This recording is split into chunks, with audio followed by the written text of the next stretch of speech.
ইন্না কাইদাকুন্না আযীম, এই কোরআনে আছে মহিলাদের চক্রান্ত বড় ভয়ঙ্কর। আমালিকা গোত্রের লোকেরা মনে মনে সিদ্ধান্ত নিল, সরাসরি বালাআমকে যেহেতু রাজি করতে পারলাম না, বালাআমের স্ত্রীকে দিয়া দেখি রাজি করাইতে পারি কিনা। মহিলারা সাধারণত গহনার প্রতি দুর্বল থাকে, সোনা দানা এগুলোর প্রতি লোভ থাকে বেশি।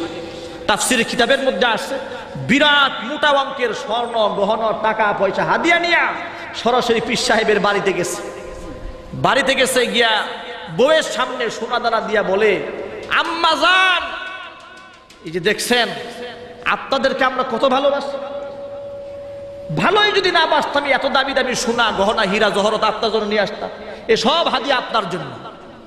আম্মা জান শুনে তো গলে পানি হয়ে গেছে, মহিলা মানুষ তো মন দিল নরম, এমন বলে আম্মা বলে ডাক দিছে আর হাদিয়া পেশ করছে কাম সারা। কয় আপনি কি চান না আপনার পক্ষে আমরা থাকি, আপনাকে মাঝে মাঝে হাদিয়া আমরা দিই? অবশ্যই চাই।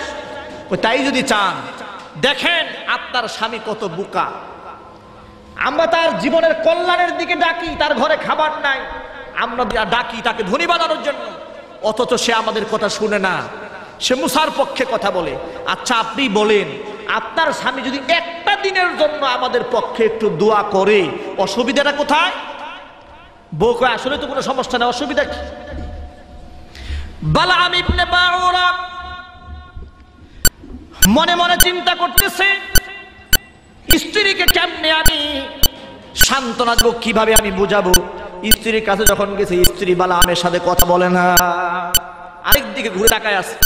বালাআম বউকে ডাক দেখো, আচ্ছা তুমি আমার সাথে কথা বলো কেন? কয় না না, তোমার সাথে কোনো কথা নাই, পেটের মধ্যে খাবার নাই, যারা আমাদের কল্যাণ চায়, কিছু টাকা টুকা দিতে চায়, তাদের কথা তুমি শোনো না। আচ্ছা তুমিই বলো, নবীর বিরুদ্ধে আমি সাধারণ মানুষ কিভাবে আমি বদদুয়া করব? স্ত্রী বলে, তুমি হয়তো আমাকে চাও নাকি নবীরে চাও, কও, ফয়সালা আজকে চূড়ান্ত হবে। স্ত্রী স্ট্রেট কাট কথা বলে দিল, হয়তো তুমি আমাকে চাবে, না হয় মুসার দলে চলে যাবে। আমাকে কতগুলি সোনাগার দানা দিচ্ছে তুমি দেখছো, এতগুলি স্বর্ণ দিচ্ছে, আরো দিব। এই স্বর্ণের লোভে বউ শেষ, কাম সারা। আজকে সমাজের ভিতরে দেখবেন অধিকাংশ পুরুষরা, স্বামীরা অপরাধ করে একমাত্র নারীর নির্যাতনের কারণে। হারামের মধ্যে হাত ঢুকায়, নিজে সরকারি চাকরি করে, পার্শ্ববর্তী ভাইয়েরা ঈদ যখন আসে তখন দেখে তার বউর জন্য 10,000 টাকা দামের শাড়ি। উনি তো সৎ মানুষ, ঘুষ খায় না, বউরে 10,000 টাকা শাড়ি দিতে পারে না, বউর মন খারাপ। বউ কয়, তুমি যেই চাকরি করো, ওই যে কেরানির বউ তোমার চাইতে ভালো শাড়ি পরে, তুমি আমার কোন ছাতার শাড়ি দাও 3,000 টাকা দামের। ঢাকা শহরে অধিকাংশ কেরানির বাড়ি আছে। কারণ কি জানেন? কারণ কি জানেন? এটা চল, এটা বুঝেন তো? এটা আপনারা কেউ বুঝেন না। হ্যাঁ, ঘুষ। এটা কি জোরে বলো? ঘুষ। এই ঘুষের কারণ, ঘুষের টাকা দিয়ে বিরাট বড় দালান কোঠা বানানো হচ্ছে, টাকার কাছে বিক্রি হয়ে যাচ্ছে। তখন বউয়ের চাপে, তখন মনে মনে চিন্তা করে, অন্যের বউরে, অন্য অল্প দামের কর্মকর্তারা, তারা যেহেতু এত দামি শাড়ি দিতে পারে, আমি তো একটু এদিক সেদিক করলে বউরে বিরাট বড় সাজাইতে পারি। এসব চিন্তা করে অনেক কর্মকর্তারা হারামের মধ্যে ডুব দেয়।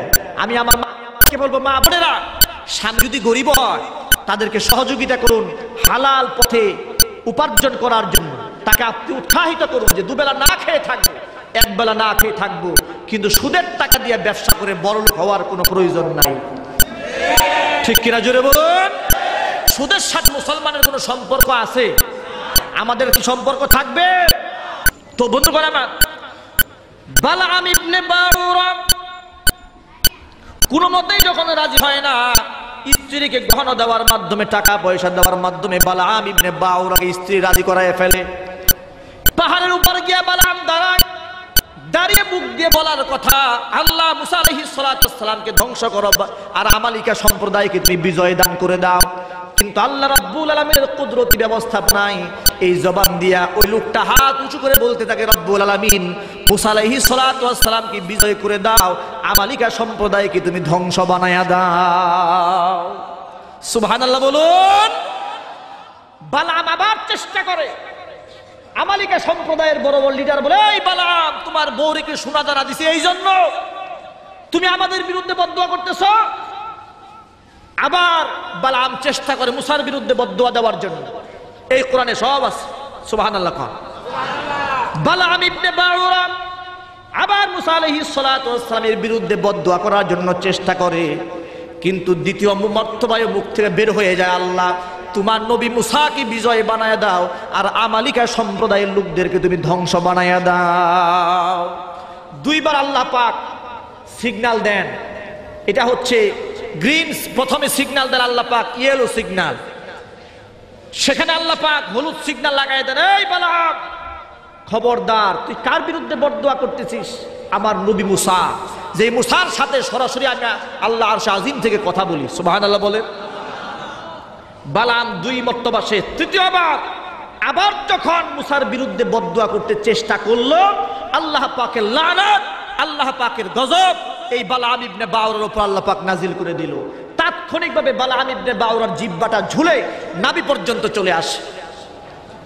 তার উপর আল্লাহ পাকের লানত শুরু হয়ে যায়। কারণ আল্লাহ পাক দুইবার সুযোগ দান করেছেন, চেষ্টা করেছে বারবার নবীর বিরুদ্ধে অবস্থান নেওয়ার জন্য। আল্লাহ পাক জবানটাকে সতর্ক করে দিয়েছেন, জবান, এই জবান চলে কার ইশারায়? জোরে বলুন না, কার ইশারায়? আল্লাহ পাক দুইবার সতর্ক করেছেন, তারপরেও যখন বালাম সতর্ক হলো না, এবার আল্লাহ পাক লানত নাজিল করে দিয়া জিহ্বাটাকে লম্বা বানাই দিলেন। এই কোরআনে কারিমে 9 নম্বর পারার 12 নম্বর পৃষ্ঠার মধ্যে আল্লাহ রাব্বুল আলামিন বলেছেন, ওয়াতুলু আলাইহিম নাবাআল্লাযী আতাইনাহু আয়াতিনা। ও নবী, আপনি আপনার উম্মতকে শোনান, তেলাওয়াত করে শোনায় দেন ওই ব্যক্তির ঘটনা, আল্লাযী আতাইনাহু আয়াতিনা, যেই ব্যক্তিকে আমি আমার নিয়ামত, আমার নিদর্শন দান করেছিলাম। যেই ব্যক্তি শুধু দোয়া করতে দেরি হতো, সেই দোয়াটা আরশে আজিমের মধ্যে কবুল হতে দেরি হতো না। বলুন সুবহানাল্লাহ। কিন্তু সেই ব্যক্তি করলোটা কি? ফানসালাহ মিনহা, সেখান থেকে সাপ যেমন তার সলং থেকে বের হয়ে আসে, ওই নিয়ামত থেকে বালাম দুনিয়ার লোভে স্ত্রীর মোহাব্বতে সেখান থেকে বের হয়ে আসলো। ফাতবাহু শাইতান, শয়তান তার পিছু নিল। ফাকানা মিনাল গাবিন, সেই ব্যক্তি বিভ্রান্ত হয়ে গেল, লানাত প্রাপ্তদের অন্তর্ভুক্ত হয়ে গেল। আল্লাহ পাক বলেছেন, ওয়ালাউ শিইনা লারাফা'নাহু বিহা, আমি ইচ্ছা করলে ওকে আরো উপরে সম্মান দিতে পারতাম। ওয়ালাকিন্নাহু আখলাদা ইলাল আরদি, কিন্তু বারবার সে জমিনের প্রতি ঝুঁকে পড়েছে। বেশিরভাগ কয়েকবার সে দুনিয়ার লোভ করেছে। একবার তো আমি সতর্ক করলাম, তখন যে তওবা করে যদি ফিরে আসতো যে আল্লাহ আমি ভুল করেছি। আমি বলতে চাই, একটা মুখ বলে আরেকটা, এটা হচ্ছে আল্লাহ পাকের সিগন্যাল। কার সিগন্যাল? জোরে কোন, জোরে বলুন না কার? আল্লাহ পাক এখনো সমাজে ক্ষুধাদ্রোহীদেরকে সিগন্যাল মারতেছেন, ঠিক কিনা কোন? সিগন্যাল আছে না নাই? বাংলাদেশের তৌহিদি জনতার দিল থেকে আল্লাহ পাক ওদের মুহাব্বত উঠিয়ে দিয়েছেন, ঘৃণার জন্ম দিয়েছে। শুধু তাই না, বাংলাদেশের 90% মুসলমানের দিলে এখন নাস্তিক্যবাদী শক্তির ঘৃণা এবং অভিশাপ লেগে আছে, ঠিক কিনা জোরে বলেন? এটা হচ্ছে সিগন্যাল। এতেও যদি কাজ না হয়, কয়দিন পরে আল্লাহ পাকের লানত, আল্লাহ পাকের গজবে নমরুদার ফেরাউনের মতো জ্বলে পুড়ে ছাই হয়ে যাবে, নিস্তেনাবুদ হয়ে যাবে, ঠিক না জোরে বলে মুসলমান ভাইরা আমার? লক্ষ্য করুন, এই কোরআনে আছে আল্লাহ রাব্বুল আলামিন বলেন, ওয়াত্তাবা হাওয়াহু, মন যা চাই সেটাই সে করল। ফামাসালুহু কামাসালিল কালব, তার অবস্থা আমি বানাই দিলাম কাল। ফামাসালুহু, তার উদাহরণ হলো কামাসালিল কালবি, একটা কুকুরের মতো। কিসের মতো? কুকুর। দেখবেন আল্লাহ পাক কত সুন্দর করে বলে, ইন তাহমিল আলাইহি আলহাস আও তাতরুকুহু আলহাস, কুকুরকে যদি আপনি ছেড়ে দেন তাও দেখবেন জিহ্বাটা লড়াইতেছে আর জিহ্বা দিয়ে পানি পড়ছে। হ্যাঁ, তার উপর বুঝাবো বহন করে দিলে তার উপর দেখবেন সে হাঁপাইতেছে। আর যদি এমনিও ছেড়ে দেন, কান্দে কোনো বুঝা নাই, তারপরে দেখবেন কুকুরটা জিহ্বা লম্বা করে দিয়ে হাঁপাচ্ছে আর জিহ্বা দিয়ে টপ টপ করে পানি টপকাচ্ছে, ঠিক কিনা বলুন? আল্লাহ পাক বলেন, এই লানত, এত বড় আলেম, এত বড় বুজুর্গ দোয়া করলেই কবুল হইতো, ওই ব্যক্তি একমাত্র দুনিয়ার লোভে যখন পড়লো তখন জিহ্বাটাকে লম্বা বানায় দিলাম। এই আয়াতের মাধ্যমে গোটা বিশ্বের সকল আলেমদের জন্য শিক্ষা আছে, আর সাধারণ মানুষের জন্যও শিক্ষা আছে। এর দ্বারা প্রমাণ হয়, যুগ যুগ ধরে অনেক আলেমরা টাকার লোভে, দুনিয়ার লোভে বাতিলের সাথে আতাত করেছে। আজ বাংলার জমিনে যখন গোটা বিশ্বের মুসলমানরা এক হয়েছে নবীর পক্ষে, নবীর সম্মানের পক্ষে, নাস্তিকদের বিরুদ্ধে। এই সমাজেও বেশ কিছু নামধারী আলেম মাথার মধ্যে টুপি পাগড়ি জুব্বা লাগিয়ে দেহের মধ্যে গোটা আলেম জাতিকে, আলেম সম্প্রদায়কে বাতিলের সাথে আতাত করে আলেম সমাজকে কলঙ্কিত করেছে। আল্লাহ রাব্বুল আলামিন যেন এই লানাত প্রাপ্ত আলেমদেরকে আল্লাহ পাক যেন হেদায়েত দান করে। জোরে বলেন আমিন, আর জোরে বলেন আমিন। এদের চিনতে তো আপনাদের কোনো কষ্ট হবে না। চিনতে কি কষ্ট হয়? নাম তো আমার বলার দরকার নাই, আপনারা খুব ভালো জানেন, ঠিক কিনা ভাইয়ের আমার? বলছিলাম এই কোরআনের আয়াতগুলো দ্বারা প্রমাণ হয় যুগ যুগ ধরে এক শ্রেণীর আলেমরা বাতিলের সাথে আতাত করেছে। তাই বলে মুসলমানদের ভয় পাওয়ার কোনো কারণ নাই। আলেম সম্প্রদায় সবাই এমন না, একজন আলেম দিয়ে সকল আলেম বিচার করা যায় না। একজন, দুজন, 5 জন, 10 জন, 100 জন আর 50 জন আলাদা হয়ে যেতে পারে। বাংলার জমিনে তো 100 জন আলেম না। আল্লাহর রহমতে বাংলার জমিনে আল্লাহ পাক নবীর ওয়ারিস লক্ষ লক্ষ পাঠিয়ে দিয়েছেন, বলেন সুবহানাল্লাহ। আর সেই লক্ষ তাওহীদি জনতা, আলেমরা এবং সাধারণ মানুষরা ইসলামের পক্ষে আছে, নবীর পক্ষে আছে, আমার রসুলের পক্ষে আছে। আপনারাও আছেন না নাই? জোরে বলুন আছেন না নাই? আল্লাহ কবুল করুন, জোরে বলুন আমিন, আর জোরে বলুন আমিন। ভাইরা আমার, বলছিলাম আমার নবীর শানের কথা, আমার নবীর মানের কথা। আমার নবীকে আল্লাহ পাক এত সম্মান আর মর্যাদা দান করেছেন। আল্লাহর হাবিবকে আল্লাহ রব্বুল আলামিন হাউজে কাউসারের মালিক বানিয়েছেন, মাকামে মাহমুদ দান করেছেন। কাল কিয়ামতের ময়দানে একজন ব্যক্তিকে আল্লাহ পাক শাফাআতের অধিকার দান করেছে। সুবহানাল্লাহ। একজন ব্যক্তি, তিনি হচ্ছেন আমাদের নবী। সুবহানাল্লাহ। আমাদের নবী আমাদের জন্য শাফাআত যদি না করেন আমাদের কোনো উপায় আছে? আমাদের নবীর হাতে আমরা হাউজে কাউসারের পানি পান করতে চাই না, চাই না? নবীজি বলেছেন হাউজে কাউসারের পানির বর্ণনা, দেখতে দুধের চেয়ে সাদা, পানির চেয়ে তরল, মধুর চেয়েও মিষ্টি। এক ঢোক পানি যদি রাসূলুল্লাহর হাতে কেউ পান করে, নবীজি বলেছেন 50,000 বছরের মধ্যে পানির তৃষ্ণা লাগবে না। আর এই হাউজে কাউসার নবীজিকে দেওয়ার সময় আল্লাহ সুবহানাহু ওয়া তাআলা একটি শর্ত লাগিয়ে দিয়ে, দুটো শর্ত লাগিয়ে দিয়েছিলেন। ইন্না আ'তাইনাকাল কাউসার ফাসাল্লি লিরাব্বিকা ওয়ানহার ইন্না শানিআকা হুয়াল আবতার। ইন্না, নিশ্চয় আমি আল্লাহ বলতেছেন, আ'তাইনাকা, ও নবী আপনাকে দিয়ে দিলাম আল কাউসার, আপনাকে আমি কাউসারের মালিক বানালাম। বিনিময়ে আপনাকে দুটি কাজ করতে হবে। ফাসাল্লি লিরাব্বিকা, আপনার রব আমি আল্লাহর সন্তুষ্টি কামনায় আপনাকে নামাজ আদায় করতে হবে। ওয়ানহার, এবং আপনাকে কুরবানি করতে হবে। সেই কুরবানি শুধু গরু কুরবানি না, কুরবানি হচ্ছে জীবনের কুরবানি। যে কোনো মূল্যে আমার দ্বীনের জন্য, ইসলামের জন্য আপনাকে কুরবানি দিতে হবে। এ হচ্ছে হাউজে কাউসার পাওয়ার জন্য দুটি শর্ত। এই শর্ত যদি আমাদের মধ্যে থাকে তাহলে হাউজে কাউসার পাওয়ার জন্য নামাজের প্রয়োজন আছে না নাই?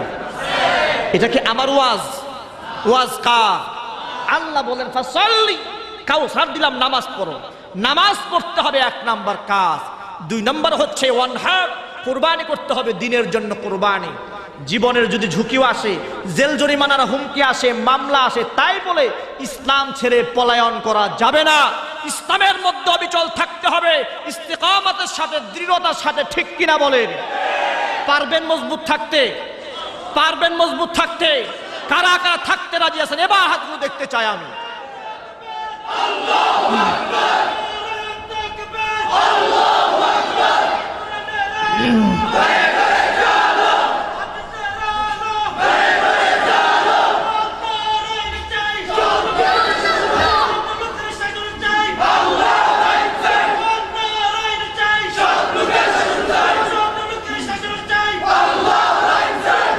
বন্ধুগণ আমার, আল্লাহ রাব্বুল আলামিন এই জমিনের ভিতরে তার হাবিবকে সবচেয়ে বেশি সম্মান দান করেছেন। তার নবী যদি জবান দিয়ে কোনো কথা বলেছেন, স্বয়ং আল্লাহ রাব্বুল আলামিন তার কথার সম্মান রক্ষা করেছেন, বলুন সুবহানাল্লাহ। মুখ থেকে একটা কথা বলেছেন, সম্মান রক্ষা করেছেন কে? আরো জোরে বলেন না কে?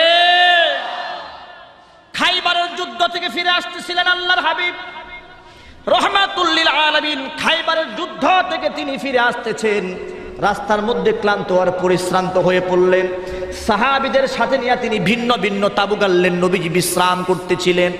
এমন সময় হযরত আলী কাররামাল্লাহু ওয়াজহা তাকে সাথে নিয়ে আল্লাহ নবী ভিন্ন একটা তাঁবুতে বিশ্রাম করতেছিলেন। আল্লাহ নবীর কাম এত ক্লান্ত ছিল, নবীজি আর বসে থাকতে পারলেন না। জোহরের নামাজের পরে হযরত আলীর উরুর মধ্যে মাথা রেখে নবীজি ঘুমায় গেলেন। এদিকে নবীজি ঘুমের মধ্যে আছে, ওদিকে আসরের নামাজের সময় হয়ে যায়। হযরত আলী কাররামাল্লাহু ওয়াজহা নামাজের মুহাব্বতে ছটফট করতে থাকেন। তিনি মনে মনে ভাবেন, আমার আল্লাহকে সিজদা দেওয়ার সময় হয়েছে, বিশ্ব নবী আমার উরুর মধ্যে মাথা রেখে আরাম ফরমাচ্ছেন, আমি কি নামাজ পড়বো নাকি নবীজির ঘুম থেকে জাগাইয়া দেব? সুবহানাল্লাহ। এদিকে আল্লাহর মুহাব্বত, এদিকে নবীজির সম্মান যাবে কোন দিকে? আমার নবীজি আরাম করে ঘুমায়, এদিকে আসরের নামাজের সময় হয়েছে, নবীজি হযরত আলীর উরুর মধ্যে মাথা রেখে ঘুমায়। হযরত আলী কাররামাল্লাহু ওয়াজহা নবীজির চেহারা মুবারকের দিকে তাকাইয়া নবীজিকে জাগানোর সাহস পায় না। এইভাবে অপেক্ষা করতে করতে আসরের নামাজের সময় যখন শেষ হয়ে গেল, সূর্য যখন পশ্চিম দিগন্তে অস্ত হয়ে গেল, মাগরিবের নামাজের সময় হয়েছে, হযরত আলীর নামাজ কাজা হয়ে গেল। নামাজের মুহাব্বতে হযরত আলী কাঁদতে শুরু করে দিলেন। চোখ থেকে পানির ফোঁটা দরদর করে যখন পড়তেছিল, চেহারা মুবারকের মধ্যে, রাসূলুল্লাহর চেহারা মুবারকের মধ্যে হযরত আলীর চোখের পানি যখন পড়েছে, নবীজির ঘুম ভেঙে যায়। তাকায় দেখেন হযরত আলী কান্দে। ডেকে বলেন, না আলী, তোমার চোখে কেন পানি? হযরত আলী বলে, ইয়া রাসূলুল্লাহ, আসরের নামাজের সময় হয়ে গিয়েছিল, আপনি ঘুমিয়েছিলেন, ডাক দিতে সাহস পেলাম না, এদিকে নামাজের সময় কাজা হয়ে গেছে, নামাজের মহব্বতে কাঁদতেছি। নবী আমার ডেকে বলেন, না আলী, আসরের নামাজের সময় যখন হয়েছে, কেন তুমি আমারে ডাক দিলা না? হযরত আলী বলে, ইয়া রাসূলুল্লাহ, ইয়া হাবিবাল্লাহ, কাকে আমি ডাক দিব?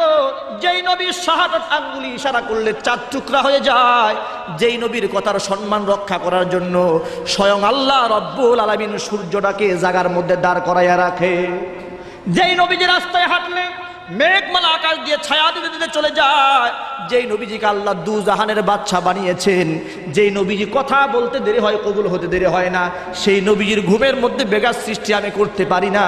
কাল কিয়ামতের ময়দানে আমার আল্লাহ যদি আমাকে ডাকতে বলেন, আলী, আমার হাবিব বড় ক্লান্ত ছিল, পরিশ্রান্ত ছিল, আমার নবীজির ঘুমের মধ্যে কেন ডিস্টার্ব দিলি?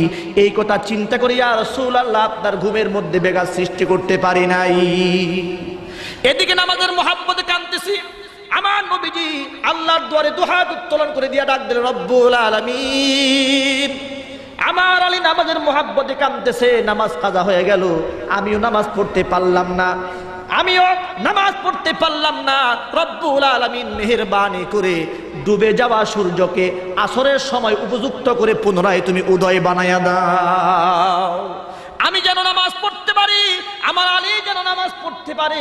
আমার নবীজি দোয়া করেছেন, আল্লাহ রাব্বুল আলামিনের সাথে সাথে ডুবে যাওয়ার সূর্যকে পুনরায় আসরের নামাজের সময় উপযুক্ত করে উদয় করে দিয়েছেন। চিৎকার দিয়ে বলুন সুবহানাল্লাহ। আমার নবীজির জবানের দাম আছে না নাই? জুড়ে বলেন না, আছে না নাই? স্বয়ং আল্লাহ পাক রাসূলুল্লাহর কথার সম্মান রেখেছেন, উম্মত হয়ে সেই রাসূলুল্লাহর কথার সম্মান রাখার প্রয়োজন আছে না নাই? জুড়ে কোন আল্লাহ পাক যেন আমাদের সকলকে নবীজির কথার সম্মান রাখার তৌফিক দান করেন। সকলেই বলুন আমিন, আর জুড়ে বলুন আমিন। আর আল্লাহ পাককে যেন আমরা চিনতে পারি, আল্লাহ পাককে যেন ভালোবাসতে পারি, আমাদের দেশটা যেন নাস্তিক মুরতাদের দেশ না হয়, ইমানদারের দেশ হয়, তৌহিদবাদীদের দেশ হয়, একত্ববাদীদের দেশ হয়। আল্লাহ যেন তৌফিক দান করেন। সকলেই বলুন আমিন। তোমার প্রেমে অন্ধ আমি, তোমার ভালোবাসায়, তোমার প্রেমে অন্ধ আমি, তোমার ভালোবাসায়, দিন কাটে না রাত কাটে না, দিন কাটে না রাত কাটে না, তোমায় পাবার আশায়, তোমায় পাবার আশায়, তোমার প্রেমে অন্ধ তোমার ভালোবাসায়। দিন কাটে না রাত কাটে না, দিন কাটে না রাত কাটে না, তোমায় পাবার আশায়, তোমায় পাবার আশায়। কেউ বা আমায় পাগল বলে, কেউ বা বলে বোকা, কেউ বা আবার অজ্ঞ আকা, কেউ বলে এক রোখা। কেউ বা আমায় পাগল বলে, কেউ বা বলে বোকা, কেউ বা আবার অজ্ঞ আকা, কেউ বলে এক রোখা। যে যাই বলুক কি আসে যায়, মারু কথার তীর। লা ইলাহা ইল্লাহু আস-সামিউম বাসীর, লা ইলাহা ইল্লাহু আস-সামিউম বাসীর। তোমার প্রেমে অন্ধ আমি, তোমার ভালোবাসায়। দিন কাটে না রাত কাটে না, দিন কাটে না রাত কাটে না, তোমায় পাবার আশায়, তোমায় পাবার আশায়, তোমায় পাবার আশায়, তোমায় পাবার আশায়।